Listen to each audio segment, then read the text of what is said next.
Good morning, everyone. I'm Leslie Earhart, a Public Information Officer for the Tennessee Bureau of Investigation. Before we get started, I want to stress that the investigation into the disappearance of Summer Wells is very much active and ongoing.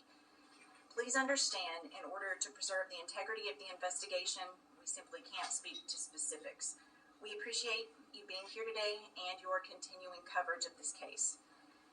At approximately 6:30 p.m. on this day, 1 year ago, Summer Wells, who was 5 years old at the time, was reported missing from her home in the Beech Creek community of Hawkins County. When we held the first media briefing on June 16th, honestly, we expected to have good news to report by the time the next media briefing came around. Unfortunately, instead, day after day ended in frustration and disappointment. At that time, no one expected that we would still be searching for Summer 1 year later. We've said from the beginning that this case is outside the norm. There are few clues as to what happened to Summer, despite investigators doing everything within their power to find answers. All possibilities are still being explored. Many of you have asked for details about what's been done over the last year. I can tell you agents and detectives have spent thousands of hours on this case. Numerous search warrants have been executed, cell phone data has been analyzed, and any other available digital evidence has been collected, searched, and documented. This includes the social media accounts of those associated with Summer. 3 large ground searches have taken place in the last year with the assistance of more than 100 local, state, and federal agencies. Those searches do not account for the numerous targeted searches done by agents and detectives as they were following up on potential leads. From TBI alone, more than 100 agents, intelligence analysts, and support staff from across the state have been involved in this case. TBI agents working alongside the Hawkins County Sheriff's Office and the FBI have conducted nearly 170 interviews during the investigation. That does not count the hundreds of phone calls made to follow up on tips reported to law enforcement. While investigators have been diligently working to find answers, they've had to deal with thousands of tips generated by false information that in some cases has been intentionally spread across social media platforms. We know that this case has attracted the attention of individuals across the country who genuinely care about Summer and want nothing more but to help us find answers. We appreciate those people. However, we are also aware that there are some people using this case for their own personal gain by spreading false information on social media posted as facts. Some go as far as to solicit donations. This has had a major impact on the investigation and not in a good way. Moving forward, we ask the public not to submit tips as a result of a video they viewed on YouTube or a theory they've seen posted on Facebook. Please help us and only call if you have direct, specific information about the disappearance of Summer. This investigation weighs heavily on us all, and I can promise you that no one wants answers more than we do, and we are not going to stop until we find them. I'm going to turn it over to Sheriff Ronnie Lawson. Good morning. As Leslie mentioned, we didn't expect this case to be going on a year later. It's heartbreaking to me and my officers and the entire community. We've never stopped looking for Summer. We'll continue to do so. There's never been a case in the history of Hawkins County Sheriff's Office that had officers working 365 days and had so many hours spent as we had in this investigation. Also, this office never utilized so many different local, state, and federal agencies from across the state. The Tennessee Bureau of Investigation and the Federal Bureau of Investigation assist us in every step of this investigation. As you heard Leslie say, thousands of hours have been invested in finding Summer, thousands of them. 170 interviews have been done. Many of these individuals have spoken to more than one time. While we haven't said a lot about the details about the investigative actions that's taken place, please know that we've never stopped.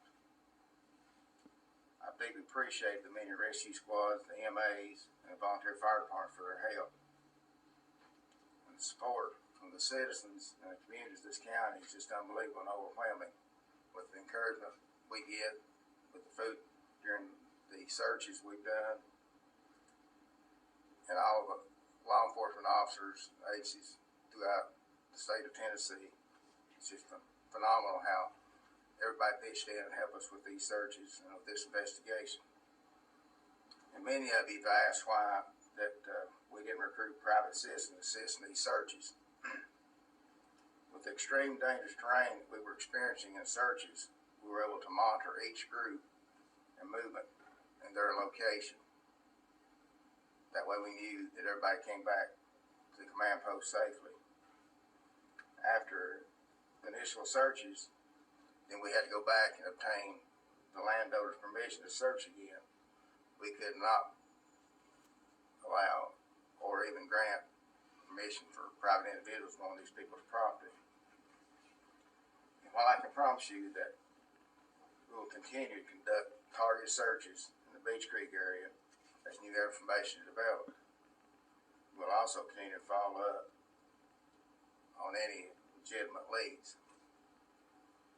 And it's been the goal of this team since day one to find Summer. We've never stopped, we've never slowed down, we deal with it every day. And that's the whole purpose of this, to let you all know, despite what you hear, what you see, we haven't stopped.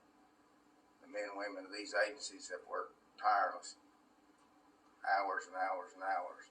And I commend every one of them for the job they've done, and we're going to continue till we find Summer. Now, as I mentioned, we can't speak to specifics, but we will take a few questions. A few months ago, you guys said that the parents were not cooperating anymore. Has there been any changes in that, especially as Don Wells is incarcerated here in this facility? We're not going to characterize cooperation at this time. Honestly, doing so does nothing but create more speculation, and it doesn't benefit the investigation, but thank you for asking. Is there still a reward being offered if any information or Summer is found?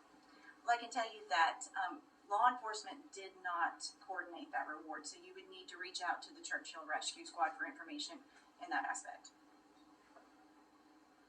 Are the boys still in D.C. as custody? That's not something we can speak to.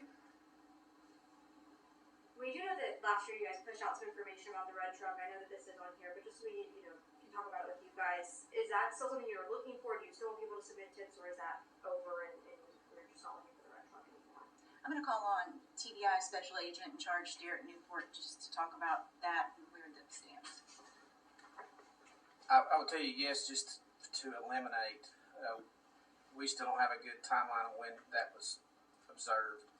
People that frequent areas on a regular basis get their date can get days mixed up. We still want to figure out who, if possible, and if that's even a legitimate lead. So as she said earlier, we followed a lot of dead leads that didn't produce anything. So that obviously is still something we want to put to bed, but it's not. We still can't pinpoint a date and an exact location of that truck. Anybody else? When this first came out, you guys said that Summer was last seen walking away from her home. That was like one of the initial reports that night. And then things kind of changed the following days. There's any evidence that she walked away from home, or any evidence leading toward an abduction, or do we have any evidence of anything that night otherwise? We don't have anything specific, and I think what's important to note there is that the sheriff mentioned that how many hours we've put into this investigation and how much time has been spent exploring every possibility: walk off, abduction, other foul means. And I think that's the thing to keep in mind is it's still really wide open as to the what. We try to stay away from developing theories and just follow facts. You mentioned that you're continuing to look at this case every day. Are there more searches planned as we're approaching the summer months? No specific plan. However, if we get specific information about a specific location, building, what have you, we will coordinate with each other to go take a look at that location. What made it hard back in the summer is obviously the foliage. That's why you saw the two searches that were when the leaves were on the ground, so that we could use air assets and that you could actually see more of what's on the ground at the time. People say, well, leaves to cover things up. Well, moving things around enough, you'll see what you're looking for. In the past, you said that there's no evidence that there was an abduction. Does that still stand? It still stands. Do the facts point towards one theory more than another? No, they do not. Or what happened? Not at this point. Well, thank you guys for being here. I just want to point out one more thing. This case is not cold. We get asked that a lot. It's not. We're talking to the sheriff constantly. We all work together as one team, and we're determined to find answers. Thank you for coming.